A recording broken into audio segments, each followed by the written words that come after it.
Hi,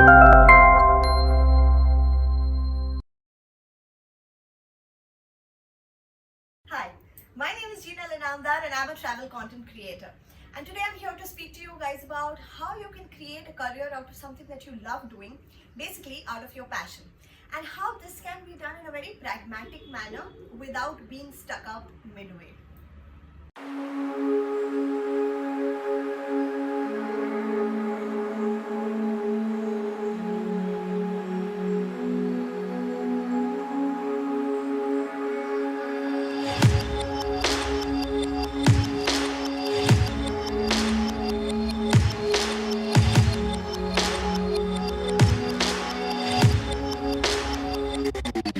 We're going to be cooking something very local.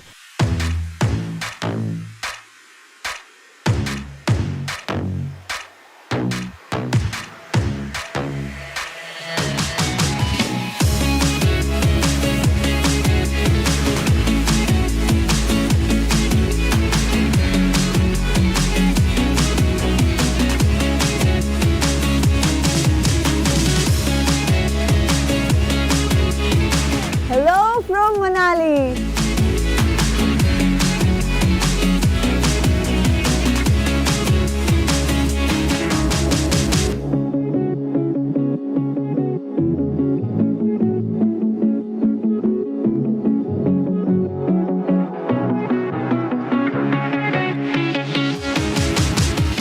So, usually Mondays are said to be like the heaviest days out of a work week for any person who's working. There's a common term associated with this which is called as Monday blues.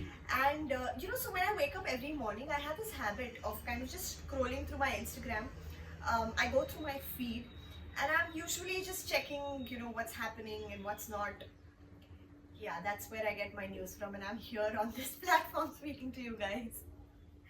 But anyway, so basically when I'm scrolling, I find this usual sort of, usual pattern on every Monday and on every Friday.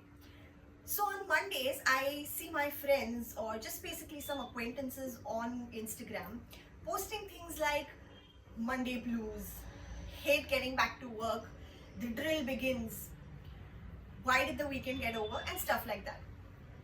On the other hand, there are friends who are usually posting on Fridays things like, yay, weekend begins, weekend is here, let's roll the weekend, have been awaiting for the Friday, or something like that. Now, to be very honest with you guys, I have never been able to vibe with either of these two emotions. And you may ask why. The answer is very simple: because I love my job. I love doing what I do. And there's nothing about my work that makes me dread a Monday or yearn for a weekend. And that's exactly what I'm here to talk to you guys about, that how you can also create a career out of doing something that you love doing 7 days a week, 365 days a year, something that will not make you hate working, that will not make you hate adulting in general. Now, by no means I am trying to tell you guys that everybody who wants to follow their passion should just turn to YouTube and start creating videos. No. That naturally came to me because it seemed like the very apt option for me, and it totally fell in line with what I wanted to do, which we'll get to in a few minutes. And I'm also not trying to tell you people that, just suddenly leave your 9 to 5 job or suddenly stop doing everything that you're doing and suddenly one day out of the blue wake up and I have to pursue my passion, so I'll pursue my passion. No, that's not how it really works. Everything needs to have a game plan. Now, having said all of this, and also the rest of the few minutes of this talk is going to be about, pursuing a career and passions. So before I go ahead and talk to you guys more about this, first let's get back to the basics and let me address a very simple basic question: what is passion? Now, there's a very thin line between what is a hobby and what is a passion. So please do not confuse these two, do not misunderstand. So let me just break it down for you and explain to you in simple terms what is passion. Passion is basically a very, very deep-rooted desire to want to go back to doing an activity over and over and over again.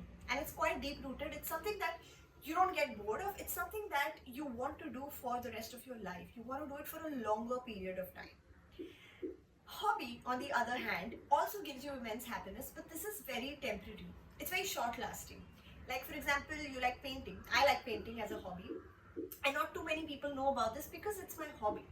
People know I love traveling because it's my passion and I talk about it very often. I'm always doing something that is related to travel, so people know about it. People don't know about my hobbies as much because it's not much discussed. I'm not seen doing it constantly. So hobby is something which is short lasting. You do it for that period of time, it gives you a little bit of happiness, and then it wears off as soon as that activity as soon as that activity is done. So that's the difference between having a hobby and between having a passion. Now here's a little story about how I found my passion and how I finally ended up doing what I'm actually doing today. So my work life started with a very reputed business news channel where I was a news anchor, a news reporter, a journalist basically, and I also used to anchor a few shows. I have a master's in multimedia journalism, so which means I pursued my study there because right from the beginning I knew that I wanted to do something in the journalism field. Now the starting years at this company were really great. I was really happy doing what I was doing because I was getting to learn a lot. There was so much that I have learned. Like literally, I owe this company all the basic media and journalistic skills that I've picked up. So obviously, being a business news channel, we had to report and speak on topics like the annual budget, or the economic policies, real estate sometimes, stock markets, and I wasn't very great at these topics, to be very honest. I found myself struggling a little bit because I had to first understand the whole thing. So there was a lot of back study that I had to first do and then be able to understand it, get the grip of the matter, and then be able to report it, which I found was not something that I was completely into. If I was asked to speak at length on any of these topics, I knew that I wouldn't be able to. Also, there came a time where I realized that a lot of my skills were not being put to use because I was doing something in a field that I didn't have enough knowledge about. I felt like I have a lot more skills which can be used in a better way. Now, I've always been somebody who's loved Instagram. Gradually, after a few, maybe say months or days, I started taking this really seriously, like almost as if I found this to be my responsibility to post on time, because by now I had created a pool of loyal audience who was sort of waiting for me to post. So this is kind of when I started to realize, okay, wait, now there are two things out here. One is that I'm getting to do what I love doing, and then the second thing was that I was getting attention for this. So the minute you start getting attention and you realize the fact that people are liking what you do, you naturally tend to incline towards doing that more. I thought, okay, why not put my right skills into the right use and make a career out of this? So that's when I decided that I should probably start a channel where I'm not just posting static pictures, but I'm doing long format content where I'm actually making a full-fledged video, like a vlog. And that's exactly when I realized, okay, why not turn to YouTube? This is exactly when the seed was sowed in my head and I started taking this so seriously, and that's when my YouTube channel Talk and Travel was born. And ever since Talk and Travel was born, I've been so happy. I really feel like I'm talking about my child being born because Talk and Travel is my passion baby. And I see a different Jinal now from what it was before. I find myself so dedicated, so disciplined. I love what I do. I wake up every day looking forward to doing a little bit more. I push myself a little more and I feel very motivated all the time. Now, there's no big secret behind this or anything. What I'm going to tell you in the next few minutes is something probably you've heard quite a lot of times, but I want to reiterate how these little things matter a lot. There are quite a lot of challenges that you guys might face, and there are very simple yet very important things that you need to keep in mind or follow if you want to kind of, just beat these challenges. Now, there are a few golden words, I like to call them golden words. There are a few golden words that I truly live by that help me face these challenges in my daily life, daily struggles. The first thing is patience. Now, in a job like mine, there requires to be a lot of patience because the job of a creator does not come overnight. Growth basically does not come overnight. Growth is a gradual process and you have to be super patient. Now, I know of a lot of people who might be okay to kind of shell out a little bit of money to buy followers or to buy subscribers, but I'm somebody who's completely against doing this. I'm okay to take it slow. I'm okay if the growth is gradual because I want to enjoy every single milestone. I want to enjoy this gradual process. And it's okay. I'm okay to, lose a few brands or to get lesser money because of the kind of reach that I have at this point in life. And that's fine. That's totally okay. I want things to be organic. I want it to take its natural course. So being patient is super important, because if you think one day you will just get up and just look at some other person who is an influencer who's doing great in her or his field, and then you want to be that person, and overnight you think, oh, why is that person having this and I don't? What you don't see is the struggle and the number of years this person has put in, the amount of hard work that person has put in to be able to reach a stage that they've reached. So being patient is immensely important. And this brings me to my second golden word, which is trust. Trust in yourself and trust the process. When a process is slow, and when it is gradual and steady, sometimes even halted in between, there are big chances that you might lose trust in not just what you're doing, but also in yourself. It's very easy. It happens to me a lot of times. It might happen with you a lot of times. You might lose trust in what you're doing, and there may also be people around you who may be trying to put you down many times. It's okay if you're paused in between. It's okay. What you have to do is to trust yourself and to learn to resume from where you've been paused. Number 3 is hard work. Now, there is no other way that I can stress enough about how important it is to be a hard-working person. And this is not just about my field or your field or any field in specific. Anything that you want to do with your heart requires immense hard work. And the amount of hours you put in, the amount of time you put in will really yield. So be patient, be hardworking, and your hard work will never ever go in waste. Even if you're not able to reach out to so many people, even if you're not able to reach your exact goal that you want to, at least you know that you tried. You put in your amount of hard work, and at the end of the day, it's going to leave you really happy. My last golden word is discipline. Now, I'll give you an example from my own life. In a job like mine, I'm the founder of Talk and Travel. So I don't really have a boss who I have to report to. I don't have to go to office. I don't have fixed office hours per se. Now, in such a scenario, it is very easy to lose track of seriousness and to lose track of your goals, because you might want to slack away. You don't have somebody to report to. Maybe you wake up one day and you think, what if I sleep for another hour? How does it matter? Who's going to know? What if I just take an off for 2 days? Yes. It's 100% right that nobody's going to come to know that you're slacking away, or you've taken a day off, or you're taking few hours off your time.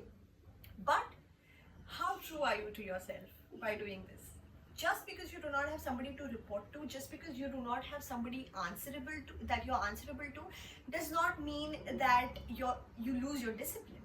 Being self-disciplined is very important, because if you do this one day, if you do this 2 days, if you take a break for 1 day, 2 days, 3 days, say max 4 days, after the point, it's going to start becoming a habit. You're going to think that, okay, nobody came to know the first time, nobody came to know the second time, so what? It's my life, it's my job. That's not how it works. You need to be super disciplined. So here's a simple thing that I do. I wake up every day in the morning, and on a set time, after that I have my coffee. So every day I make a to-do list of things that I have to do on that specific day. Some days on a previous night I know what I have to do the next day, but most of the times I make a to-do list fresh on every single day, where I write down the number of brands I have to revert to, the kind of brands I have to call, the people who have written to me and I have to revert back to them, or probably I just bookmark my emails and keep that these people have to be replied to, fixing shoots, creating a calendar for my shoot schedule, scripting, doing these kind of things. So I make this to-do list, and after that I sit down and I put a tentative timing to each task. By doing this, it helps me divide my day much better. I also put on some time for giving myself just a break, just to sit with my family, just to do nothing, take a breather. And this is how basically I ration my day. So I know that I'm getting things done. At the end of the day, I'm not regretting that I wasted a day. At the end of the day, I'm not thinking that, there was something that I forgot, because I'm a very forgetful person in general. So for me, writing down really helps. And this is a great way to sort of self-discipline yourself, so that you're not missing out on things, and 2, you are staying put towards your goal. Alright, now having said all of this, I want to answer very, very realistic questions that might be in any of your minds at this point of time. Number one is, what if I don't know what's my passion? Okay. Firstly, let me tell you that it is very, very normal to not know what your passion is. And this doesn't have to be to a certain age. It's not like I grew up now, I'm mature enough, by now I should have known what I wanted to do. No. Passion has nothing to do with age, passion has nothing to do with time. It's fine, it's okay. It's okay to not know your passion until a very long time in life or whatever. But here's a simple way that I can help you out in. Break down all your confused thoughts to be able to answer just these three simple questions, and this will help you a lot. The first question is, what are the skill sets that you're good at? You need to find out what is your skill set. It can be anything. You're skilled at singing, probably writing, poetry, humor, dancing, videography, anything. It could just be anything under the sun. You need to find out these skills and write it down somewhere. And you need to figure out and tell yourself what out of these are things that you will be happy doing every single day of your life if you were to do these as a job. The second question is, what do you want to gain out of doing a job? Now this is very important to kind of analyze that what is it that you're actually looking out of doing work. Now this could be anything. Making a difference, sending out a positive message to the society, traveling every day, or maybe as simple as just making money. You need to analyze what you want out of this job, and by doing this is going to narrow down a lot of your options, a lot of things that you were confused about, and it's going to help you answer that what exactly is your goal and help you find your passion accordingly. The third question you need to be answering is the working environment. Basically, what kind of a working environment do you see yourself working every day of the year and being happy and satisfied with it? This could be working out of a sleek private office. It could be a big, huge firm where there are hundreds of other employees that you get to interact with on a daily basis. Or is it something that you want to do by yourself? Start your own company, maybe have a startup, something which is just digitally grown. Doesn't have to be a shop or a place or an office. Think about it. Now, answering these three simple questions is going to narrow down so many options for you, and it's going to make it really, really easy for you to be able to find out, okay, this is my passion, these are my skill sets, this is what I want out of it, and this is exactly how I'm going to do it. So, your game plan is pretty much set to that. Well, so this pretty much brings me to the end of this talk. The aim of my talk was to kind of reach out to all you dreamers, to all you people who sort of might have this little confusion whether you should go for your passion or not go for it. There may be so many forces around you that may be stopping you from doing so, or maybe just your own very, very own thoughts that may be daunting you every single day. But I hope that every time you watch this talk, you come back here, you remember, and you think to yourself that she did it, so can I. So be a go-getter and do it. Follow your passion always.